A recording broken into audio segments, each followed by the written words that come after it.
but you're all wrong. You say you've done this and that for way too long. Now you're not much. Hey guys, it's Justin and Jack. We're back for another series. Jack? Shalom. Oh God. This is Israeli series, if you haven't figured that out by now. And mostly we've got a few guns on the table, but we're really going to focus on one of them. And it's Jack's latest shiny new used awesomeness. What is it, Jack? It's a Galil rifle made by James River Armory for classic firearms. It's based on the Galil, so we're going to talk about the history of the Galil. The gun's actually made from Galil parts kits. And I think they had to call it Galil because why? Because IWI still makes a rifle they call the Galil. The Galil Ace is a newer gun. It's on the market as a new gun right now. So they still have the rights to that name. So if you're going to sell a new gun, you got to use another name. Interesting. So this is the Galil, but I'm going with Galil today. All right, take us through this. Where do we start? Well, we can start in the 1950s. The IDF, the Israeli Defense Force, adopted the FNFAL as their combat rifle. In the Six-Day War in 1967, they found out that the FALs failed. It didn't get quite enough maintenance from their conscripts, and they had some failures. During that Six-Day War, they captured thousands of AKs, and they noticed that the AKs kept working no matter how poorly they were maintained. So in the late 60s, the early 70s, Israel set out to develop a different combat rifle. And the man who ended up coming up with the winning design was Israeli Galil, but that wasn't his name when he started developing his rifle. His name was Israel Balashnikov, differed by one letter from Kalashnikov. Really? Really. I've read one source who says that he was born Yisrael Balashnikov in 1925 in Palestine. I've read another source who says he was born Mishmar Hayarden in Russia in 1923. Either way, his name was Yisrael Balashnikov before anybody had ever heard of Kalashnikov. Wow. But he changed his name to Galil about the time Israel wanted to name the rifle after him, and they just couldn't stand to call it Balashnikov. That is amazing, and we're definitely going to get fact checked on this. It's there. It's there. Go for it. But this gun was developed in the late 60s, early 70s. Its issue was delayed by the Yom Kippur War in 1973. And then in 1975, as they were issuing this gun in the Israeli Defense Force, Israel benefited from the United States Military Assistance Program.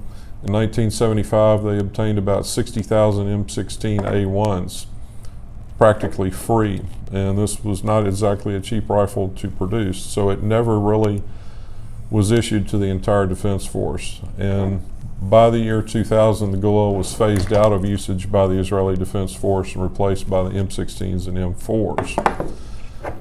Nevertheless, Israel IWF sold the gun to 25 different countries, foreign countries, including a county police force Ventura County Police Force in California. There were a lot of different configurations of this gun produced. The earliest ones had wood forearms like that. Eventually they had polymer forearms. I like that. And hand guards with accessory mounts on top of it. But most of the kits that come into the United States that people make different guns from probably did not come from Israel. It probably came from one of the 25 other countries that adopted the Galil for use. Some years ago there was another version that used a different name that was brought in by Century Arms International, and the word is those kits came from Nicaragua. We're not really sure where these kits came from. And this came from Classic Firearms? Classic Firearms. They are out of stock in all their different versions of the gun right now, but they had several different packages.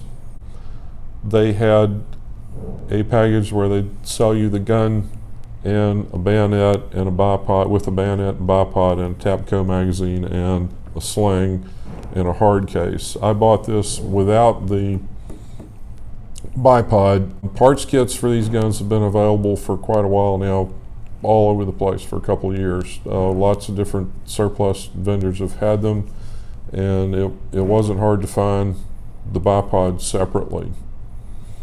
The bayonet that was used on it is the M7 bayonet, which I believe was used on the M16.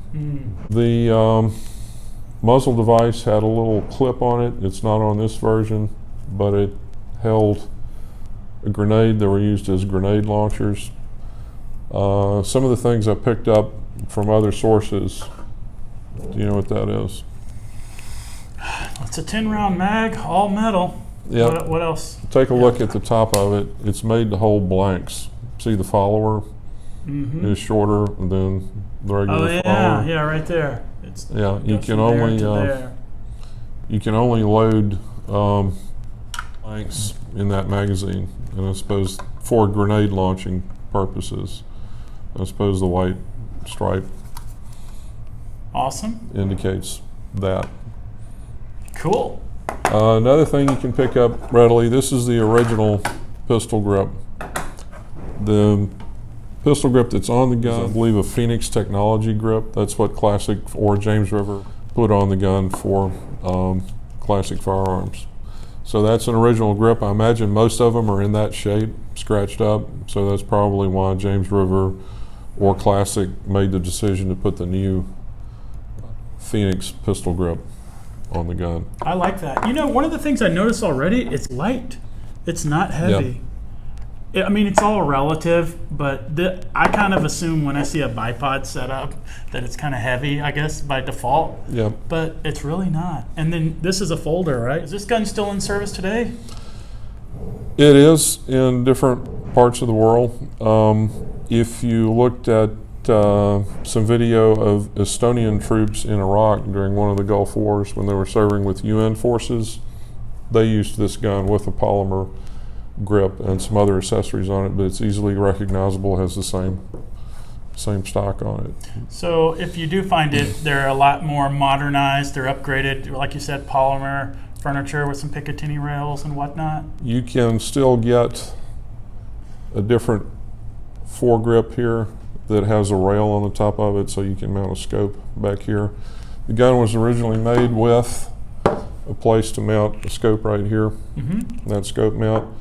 Apparently they planned that, but they didn't follow through a whole lot. I've never seen what mounts there, and they didn't use it a lot. So it's got the milling for it. Yeah, but Okay. don't have no idea what that looks like. Interesting. The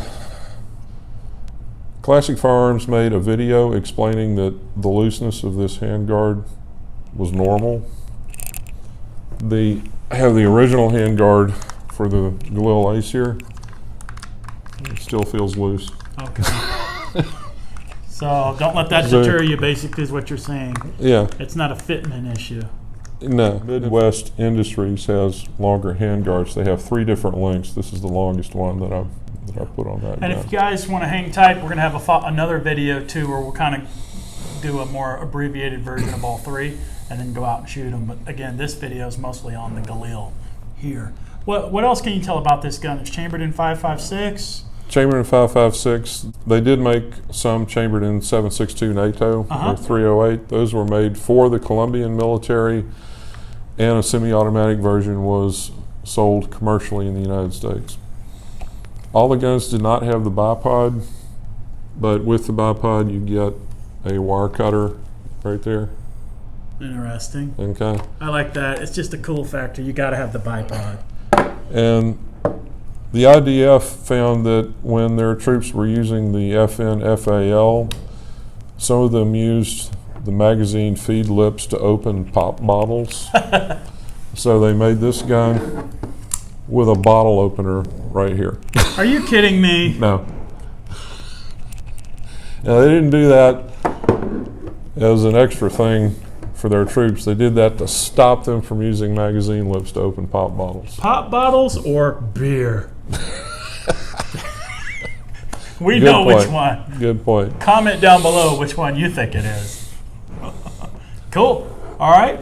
Now, if you want to zoom in on some of the other little features here. Yeah, let's go ahead and zoom that. Let's cut to that now and zoom in. So what do we got here?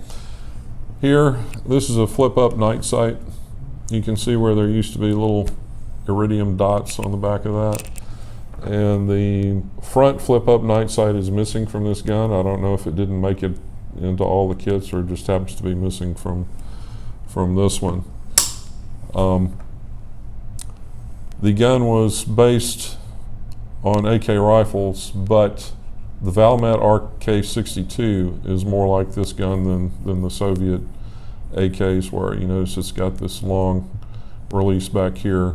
Dust cover release button. Right, and it fits tight enough that you can put a sight on the top cover. And as you know, on AKs, most Soviet AK, well, all Soviet AK pattern rifles, the top cover is too loose, fits too loosely to really put a sight on. Yeah, I guess some guys have issues with that, so that's why they're doing those side mounts to try to cover that.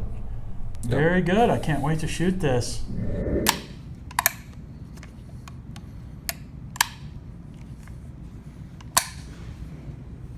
So as Jack's manipulating the firing positions, I didn't know it actually actuates the safety lever, AK style safety lever. I'll be darned. And you said the Galil Ace is the same way, Jack? Yeah, the Galil Ace, the modern version of this gun's the same way. It's got a switch right here, and it's got the AK pattern safety lever over here. Gotcha. You know, as you know, on any com block AK, all you've got is this. Okay. You notice original markings are duplicated on this side of the receiver. There's a slot for fully automatic or select fire, and then semi-automatic, even though obviously the gun only functions semi-automatically. I really like the milling. It looks like it's in a good, that receiver looks like it's good quality. It does. Some people are not happy with the mill marks. Didn't really occur to me that was a problem until I saw other people complaining about it. Well, they'll complain about anything. It is military surplus. Yep. How many times do we have to remind ourselves that? Yep. If we can take a closer look at the sights up here. You do have the flip-up night sight, which once upon a time had iridium on it. And the aperture sight does have 2 settings. Awesome review, Jack. What's next? Head out to the range. Let's do it. Shoot the terrorists. Exactly. The mags, we don't talk about mags, but these are 35 round mags. They also made a 50 round mag, and you can find those on the surplus market, but they're really expensive. So that doesn't take a regular AR mag? No, proprietary mag. Oh, I'm glad we covered that. How much do those run for, you think? Those 35 rounders? This didn't come with a gun. I bought this one separately. You can see it's got a little rust on it. It's condition 2, I think, and that was like 12 bucks. Oh, okay. On the surplus market. The 50 round mags are considerably more expensive because they're rare. Okay. Gotcha. For this event, we're going to be shooting. This is as close as we could get to having a target that's a terrorist target. So there's our bad guy with a hostage. And he's going to be taken out expeditiously with the Galil in the quite capable hands of Jack. We'll see. Don't shoot the green. I'm going to try not to shoot the hostage. Maybe I'll go for the gun hand. That's 10 points. Looks like we got 10 points for the gun hand, 10 points for the head, 10 for the heart, and 10 for what? Pelvis. I wasn't going to be snookered in on that one. And there she goes. Of course, we are in our small bay. So this is our 45 feet.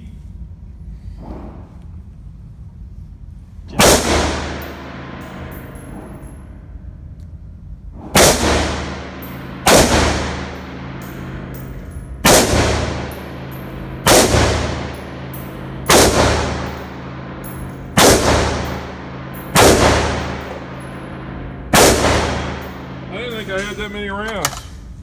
I wonder if that was it. Or not. Yep, that was it. Awesome, bring it in.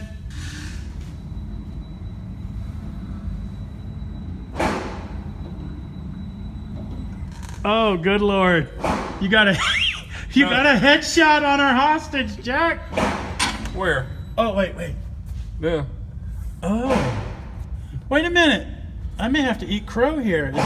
Is our hostage still alive? Yeah. Her neck goes this way. Yeah. So that's right through his arm. That was the first one. Yes. That was deliberate. You wanted him to let go of the hostage? That's right. And then I nailed him. Oh my God. Excellent shooting. That's so crazy. Oh man. Okay. All right. Woo. I really want to test that bottle opener feature Yeah. so badly. It's definitely going to happen. All right.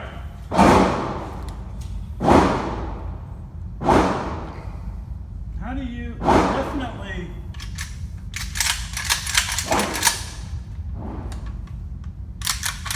The action's smooth on this. It feels good. Yeah.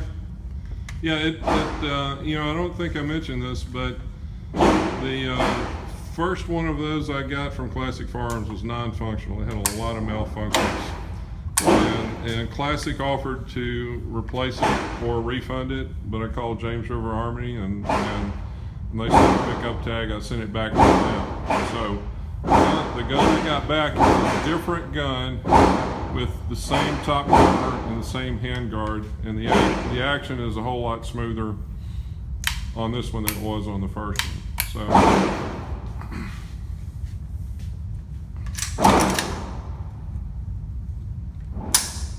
Ooh. I'm used to doing it AK style. I want to use my underhand to kind of come, but I'm looking at that latch, I can't get it. Yeah, you can go. It's actually easier to go over the top. The trigger pull is fantastic. Yeah. Let's look at the reset real quick. That ain't bad. Wow. Have you, what's the trigger pull test on this? I haven't tried to measure it. I mean, it feels like it's less than 3 pounds to me. It doesn't feel. Yeah, it feels good. I don't think it's quite that light, but it does feel good. Yeah. Okay.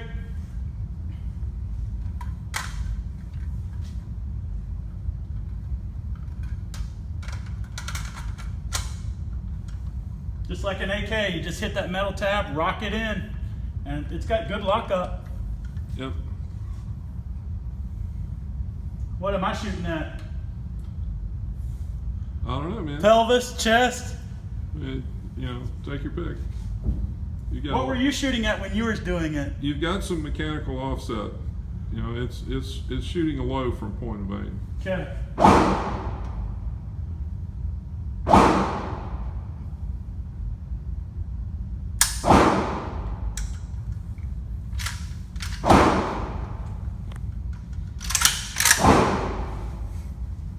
All right. We should be live. Going hot. Don't shoot the hostage.